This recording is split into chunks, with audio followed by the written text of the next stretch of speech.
said, oh, well, that could work. I mean, you copied my voice to get the gig. It's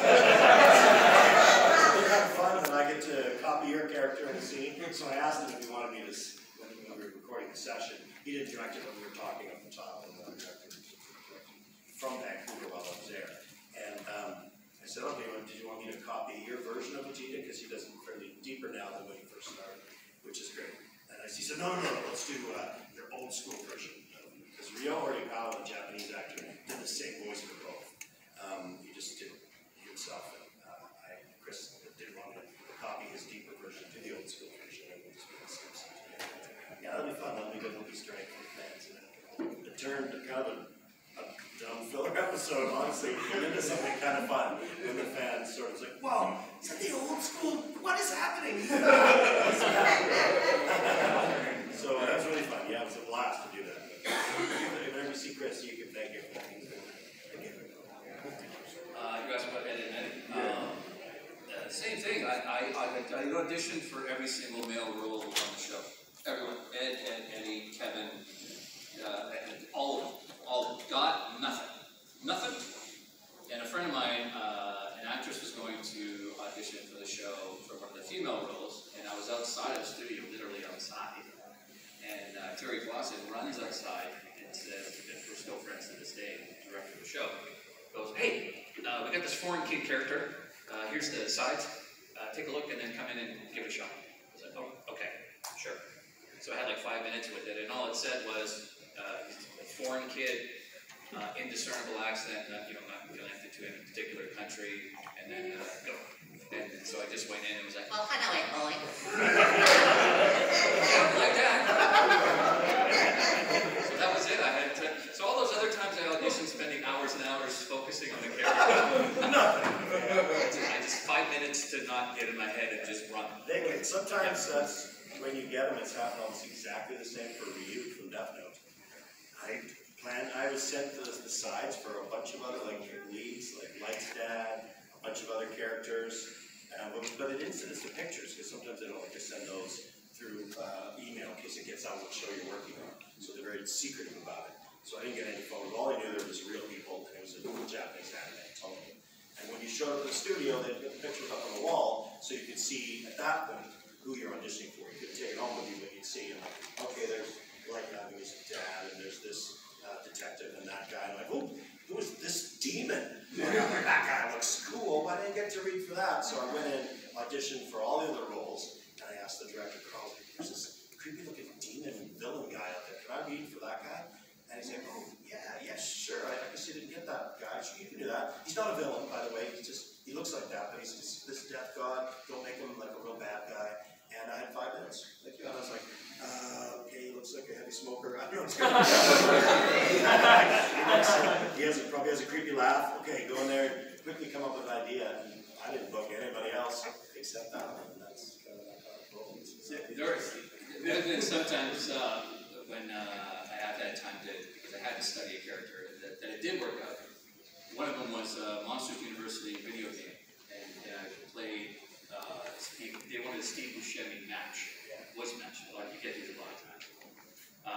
And I was like, well, I love Buscemi, but I didn't try to imitate it because I had to, study him.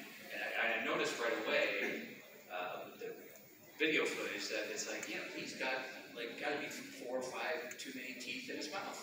There's too many teeth in there, right? They're poking out the side, everything like that.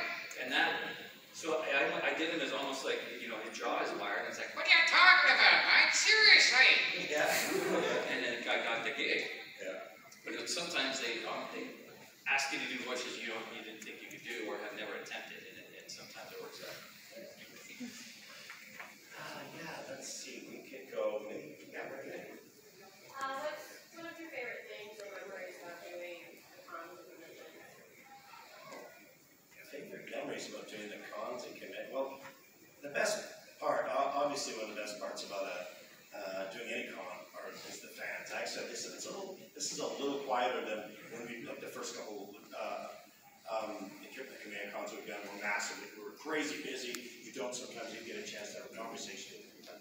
So we are actually having an opportunity to say hello, talk a little bit about the show. People have so much history with the show that it's I get quite interested in that. I usually talk too much because, you know, by the end of the night we're going for dinner and Drummond sounds like I've been smoking a pack. My voice is almost shot because I probably chat too much. But it is one of the best things is to kind of hear what a show meant to fans and what they got from it or what it got them through. I'm always excited when somebody says, man, I was bullied or whatever at school.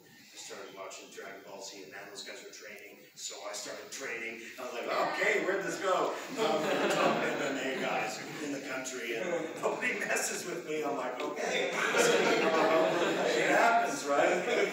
So stories like that, or even simpler ones, are amazing. I love it. It's probably one of the best parts.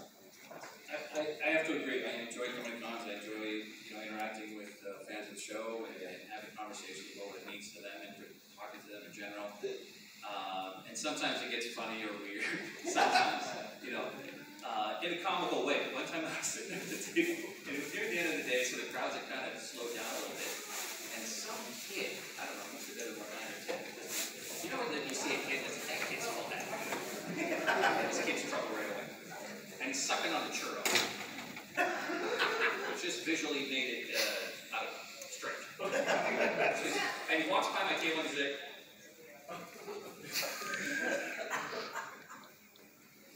"You're the voice of Goku?" And I go, "Yeah. Let's hear it." And then I do a line and he goes, "Must have been a long time ago."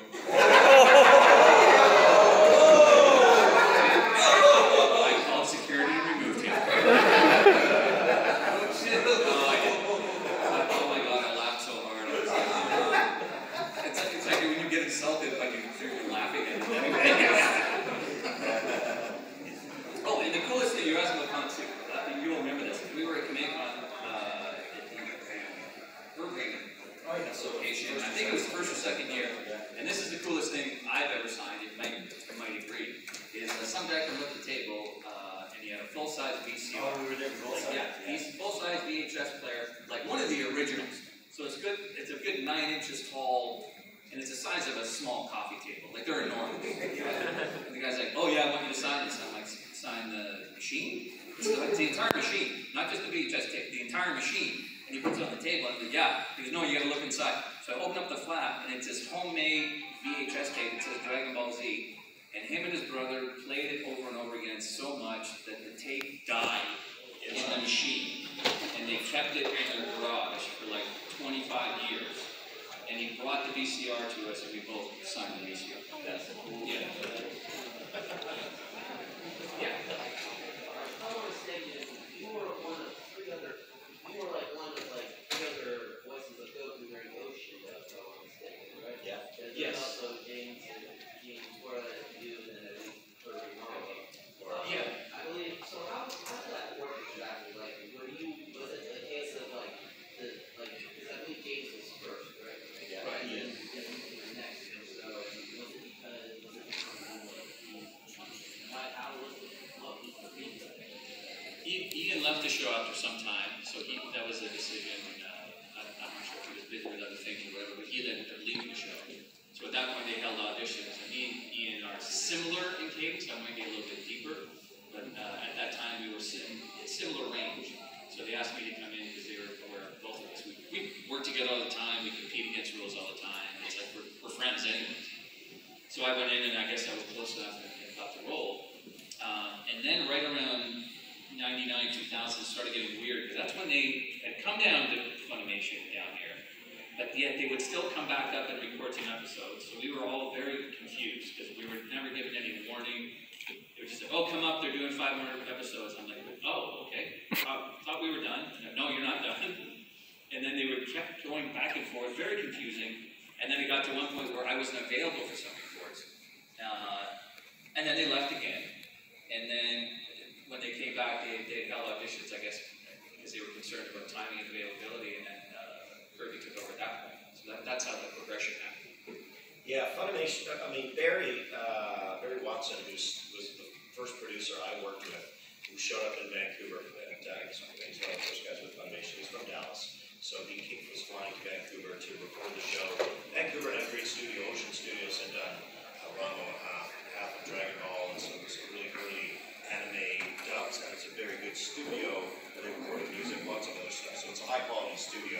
not a lot of studios anywhere in North America were doing anime.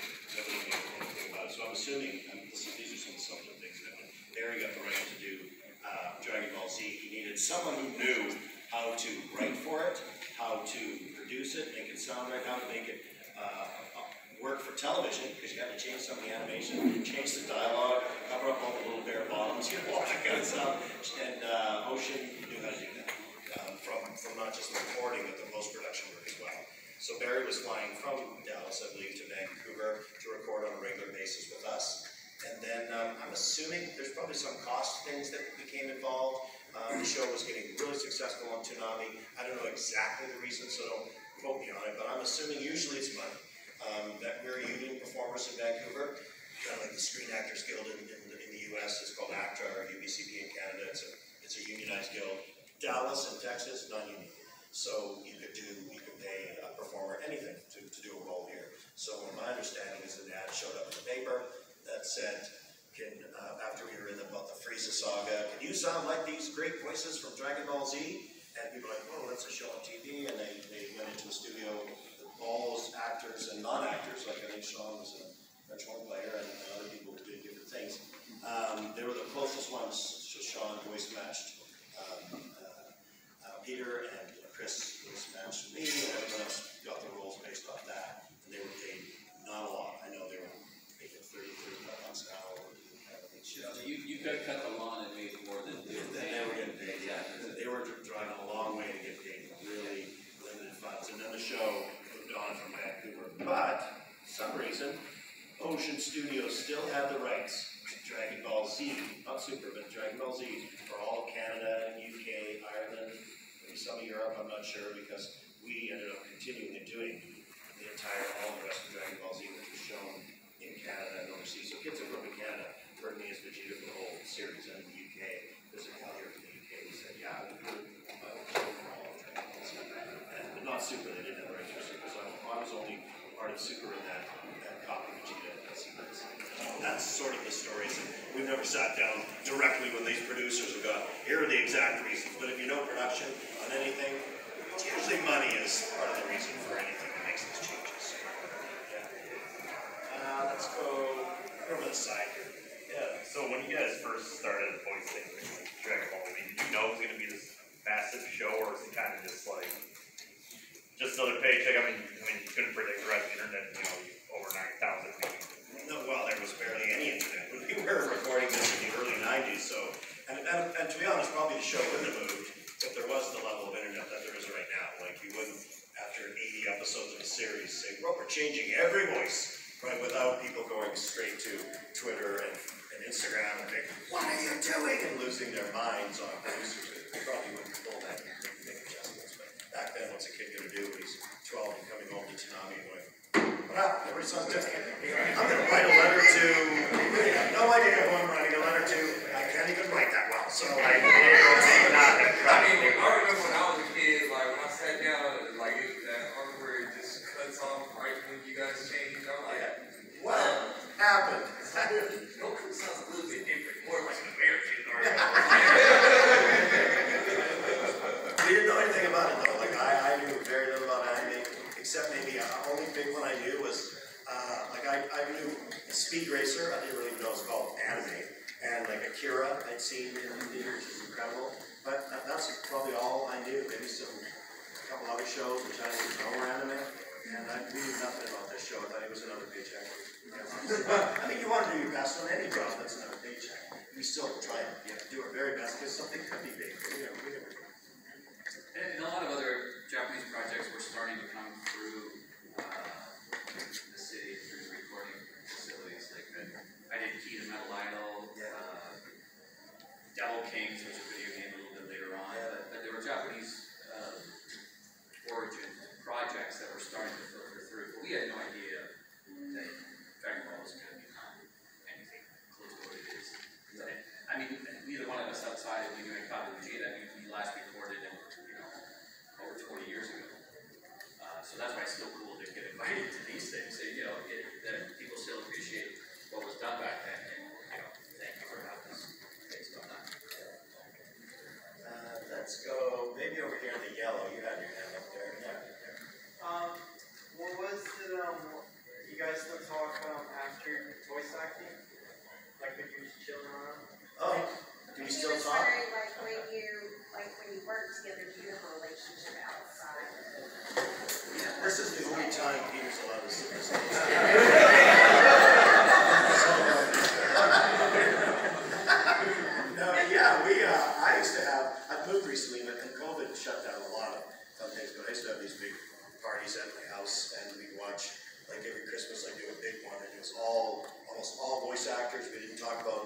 Voice work at all, I'd invite like 100 people over, and we'd have like 60 to 80 to 100 people, and then we'd all have a big Christmas party, and then go see the newest Star Wars movie that came out at Christmas time, because they were sort of happening at a time like, at Christmas when they show up. So some of them were terrible, but we lots of get-togethers. I just went out golfing the other day with a couple other voice actors. I went to some conventions with the guys from Death Note. So it's Vancouver's a smaller community, so yeah, a lot of us do hang out together when we have an opportunity. We'd hang out more with Peter, but he likes LA like a lot too. So, you know, what do you do with Sunny Day? Yeah, and it's as far as and we do, like Brian's saying, that we're still very social with one another. You know, still remain friends. As far as the recording goes, there's times, like for an example, we first recorded with everybody in the room. The ads, every kid, everybody. So there was like 13 of us. And we would get in so much trouble laughing that they eventually like split us up like a kindergarten class. They were like, "That's it. The ads are going to record in one session, and then the rest of you," they said with that kind of disdain, "the rest of you in the record and after them." It didn't help anything. It didn't help anything. Because I was given gold as Ralph. Like the lines were just insane. They made no sense. I would try not to laugh saying them. And then others who could barely contain themselves until my lines were done, and then they would yell cut, and then they'd die. It was so funny. What you're saying is there's an unedited version of Eddie that's really dark. I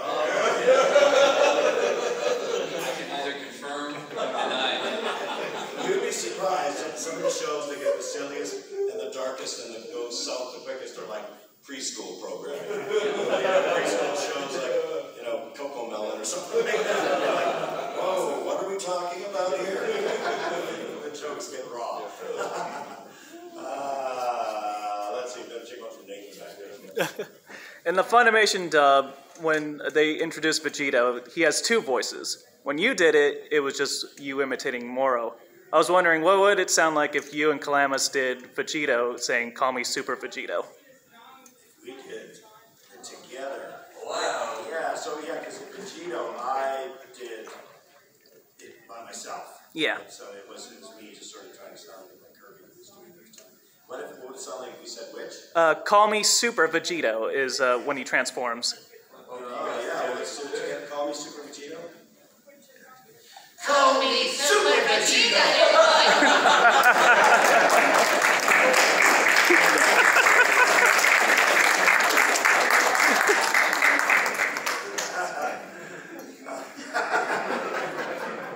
Let's go back. Young guy there on the right, yeah. What was your favorite fight? My favorite fight. Oh, you know what? Frieza was some great fighting, but I don't know. Because I think I like the design of Cell so much. I like the Cell saga quite a bit. So some of the fighting in there is some of my favorite. I just think Cell is a really amazing design. It's one of my favorite designs. Damien, however, is a different story. My favorite fight, I think my favorite one is probably the fights in Dead Zone. I probably had there were some good opportunities to scream and just some of the three movies I did were some fun memories. Like one of my favorite lines of Goku, because it makes me laugh, is "That tub of lard was a good warm up." People come up to the table, "What's your favorite line?" I do that. They go, "Oh." Eat a churro and walk away. Let's go over to the back there with the beard. Yeah. All right, so since this is about the same time frame, how much of a difficulty was it to do Dragon Ball Z and Gundam Wing? Because those were aired on Toonami at the same time. Yeah, that was. You were Zex, right? Yeah, Zex monkeys on Gundam Wing. I loved doing Gundam Wing because Zex was calm and cool and collected, and I was like, oh my god. You know, I'd have a Gundam Wing section. I didn't have to worry about what my voice would feel like after, because we didn't always get all the scripts in advance. So I had no idea what I was walking into when I was going to get a Dragon Ball Z session. I'm like, please, how could there not be much fighting? Just let Vegeta be owly and upset and argumentative, but not in a fight. And I'd show up and I'm like, and Carl will be, okay, Brian, so this is basically just you for the next 6 episodes fighting, you know, Boo or something. I'm like, oh, God, no. Because it's barely any dialogue and just a lot of screaming. But Zex on Gundam Wing was great because only a couple of times was he sort of, he'd get upset or get sort of hot under the collar, but usually it was just, the Gundams are coming, right? Nice and quiet, right? So I like that. And Brian's like anything about the fighting. Like we would sometimes do, 3 to 5 episodes in a day recording Dragon Ball, and then would finish off with both of us in the air and just like, and then it would end, and then weeks would go by, and then we'd go back to work. It's like, oh yeah, we're worried.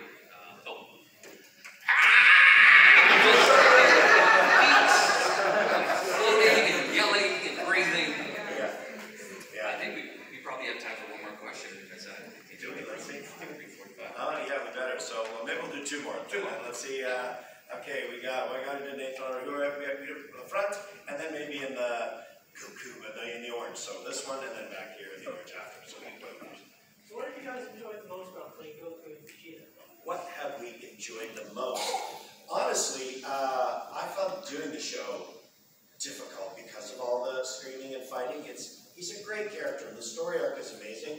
But what I have enjoyed the most over the past 20 years are these events. It's the people, the stories, what it meant to everyone else. It's actually what's built my love for the show more, is hearing what everyone else loves about it. So that's what's made me want to go back and watch things and look at stuff and see clips and remember stuff that I did. It's based on usually what the fans talk about. Because it's all I'll hear from fans, oh, man, when you did you want to see my rap sequence, I thought you were going to kill Gohan, I thought you were going to rip his arms off, I was so scared. And I'm like, what did I do? And I thought, man, that was awful. It was so good. So that has made me love the show more, is the fandom. And I'm just being honest.